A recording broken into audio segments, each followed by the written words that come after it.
Pandemia, em 5 frases.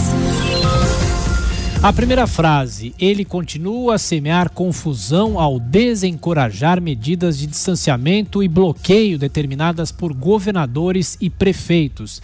The Lancet, revista médica sobre Jair Bolsonaro. Numa pandemia, 3 tipos de confusões são imperdoáveis num presidente. Confundir ciência com inutilidade, teimosia com tenacidade e morte com banalidade. Na crise do coronavírus, Bolsonaro comete todas essas confusões e mais uma: ele confunde cargo com propriedade. A segunda frase: renovo meu pedido de contribuição do funcionalismo público. Paulo Guedes, ministro da Economia, a respeito do congelamento salarial dos servidores. O ministro Paulo Guedes está certíssimo, né? O setor público goza de estabilidade de emprego, que é um ativo valiosíssimo numa crise dessas, onde todo mundo está fechando negócios ou com medo de perder os seus empregos. E, além disso, ganha, na média, um salário maior do que o da iniciativa privada, que é quem trabalha para pagar os impostos e, portanto, os salários do setor público. É o mínimo que se exige de sacrifício da categoria, aceitar um congelamento no salário por 18 meses ou 2 anos. Inconformado com a inclusão desses reajustes salariais para corporações de servidores no pacote de socorro a estados e municípios, o ministro Paulo Guedes, com razão, pediu ao presidente Bolsonaro que vete a insensatez.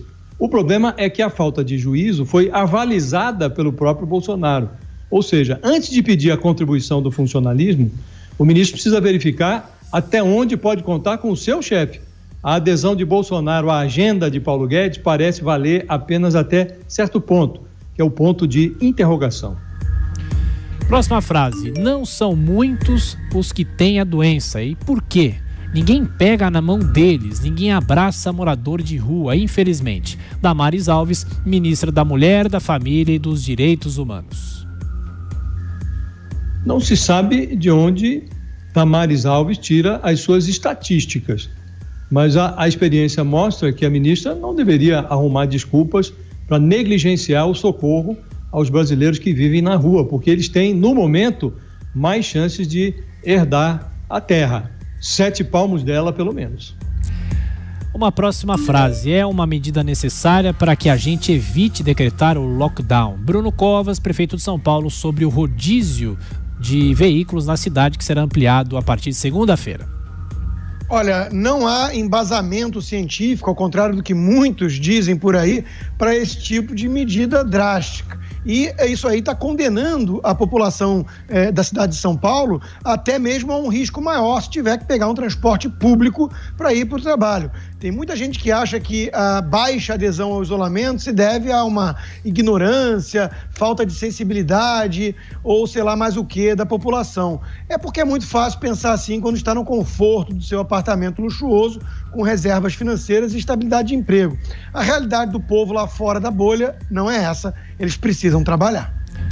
E a última frase: quando a crise da saúde acabar, nosso país responderá ao empobrecimento geral que está por vir. Edouard Philippe, primeiro-ministro da França.